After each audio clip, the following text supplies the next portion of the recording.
Assalamualaikum warahmatullahi wabarakatuh. Selamat datang di channel YouTube kelas kami, Manajemen Proyek yang diampu oleh Bapak Ahmad Fauzi MPD pada program studi Manajemen Pendidikan Islam Fakultas Tarbiyah dan Keguruan di Universitas Islam Negeri Sunan Ampel, Surabaya. Sebelumnya, perkenalkan nama saya Habibatul Hanan dan dua teman saya ini Fatihatun Nasira dan Lisna Nur Aziza.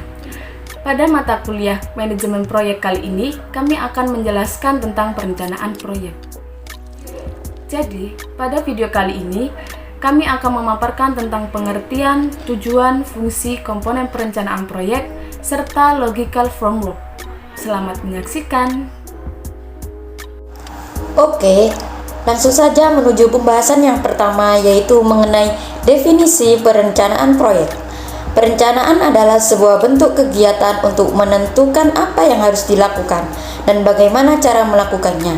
Perencanaan juga sebagai cara berpikir terhadap persoalan-persoalan sosial maupun ekonomi, terutama yang mengacu pada masa yang akan datang, dengan cara berkembang menggunakan hubungan antara tujuan dan kepuasan-kepuasan kolektif, dan mengusahakan kebijakan dan program. Sedangkan proyek adalah setiap pekerjaan yang mempunyai aktivitas di awal dan di akhir, atau suatu pekerjaan yang dimulai di waktu tertentu dan direncanakan selesai atau berakhir pada waktu yang telah ditentukan. Dan dapat disimpulkan bahwa definisi perencanaan proyek adalah celah pertama pada langkah-langkah sumber daya dana dan jadwal yang diinginkan untuk menyelesaikan proyek. Pembahasan selanjutnya yaitu mengenai fungsi perencanaan proyek. Perencanaan proyek sendiri mempunyai fungsi yaitu sebagai usaha dasar peletakan tujuan dan sasaran termasuk dalam hal penyiapan segala sumber daya untuk mencapainya.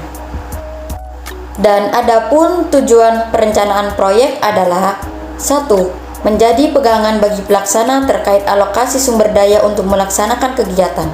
Yang kedua yaitu sebagai sarana komunikasi bagi semua pihak penyelenggara proyek. Yang ketiga yaitu dasar pengaturan alokasi sumber daya. Yang keempat yaitu menjadi dorongan bagi para perencana dan pelaksana untuk melihat ke depan dan menyadari pentingnya sebuah waktu. Dan yang terakhir yaitu pegangan dan tolak ukur dalam pengendalian. Baik, materi selanjutnya yaitu tentang komponen perencanaan proyek. Dalam perencanaan proyek terdapat 3 komponen. Yang pertama yaitu Work Breakdown Structures. WBS ini adalah komponen hierarki yang berorientasi pada hasil dari pekerjaan yang akan dilakukan oleh tim proyek untuk mencapai tujuan serta menciptakan hasil proyek. Pokok dari semua rencana yaitu memecahkan aktivitas yang diinginkan ke dalam bagian kecil. Struktur kerja harus diawali dengan menyusun komponen-komponen utama. WBS ini harus diidentifikasi, diperkirakan, dijadwalkan, dan dianggarkan. WBS ini yaitu landasan perencanaan, pelaksanaan, pengendalian, pemantauan, serta pelaporan proyek yang efektif. Yang kedua yaitu diagram jaringan atau the network diagram. Komponen kedua dari perencanaan yaitu diagram jaringan.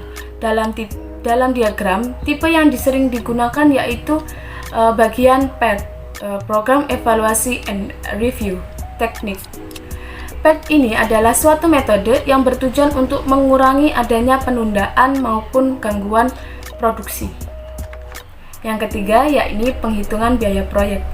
Jika kontak proyek sudah mempunyai harga tetap, maka manajer proyek dapat menghitung biaya kasar untuk tenaga kerja, material, serta alat. Selanjutnya, saya akan membahas mengenai kerangka kerja logis atau biasa disebut logical framework, yaitu sebuah analisis yang berisi petunjuk teknis pengelolaan dalam suatu program atau proyek. Logical framework adalah suatu pendekatan perencanaan program yang disusun secara logis dengan menggunakan indikator yang jelas. Penyusunan logical framework dilakukan pada tahap terakhir dari suatu perencanaan program, yaitu sebelum masuk tahap pengorganisasian. Adapun kegunaan dari kerangka kerja logis yaitu diantaranya dapat mengorganisir pemikiran, menghubungkan atau mengaitkan kegiatan dengan hasil yang diharapkan, menetapkan atau menentukan indikator kinerja, mengalokasikan setiap tanggung jawab, dan mengomunikasikan informasi tentang proyek secara ringkas, padat, dan jelas.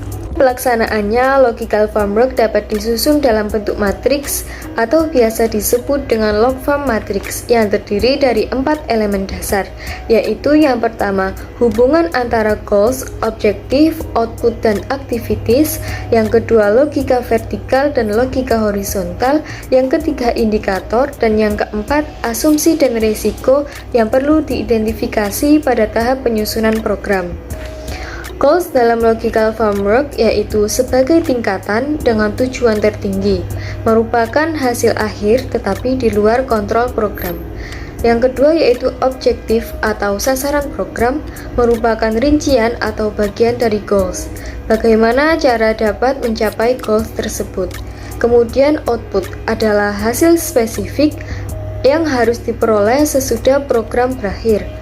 Dan yang terakhir, activities adalah kegiatan-kegiatan yang harus disusun untuk memperoleh output. Mungkin cukup sekian pemaparan materi dari kelompok kami mengenai perencanaan proyek. Saya mewakili teman-teman, mohon maaf jika ada salah kata, dan terima kasih atas perhatiannya. Tetap semangat, jaga kesehatan, semoga bermanfaat. Wassalamualaikum warahmatullahi wabarakatuh.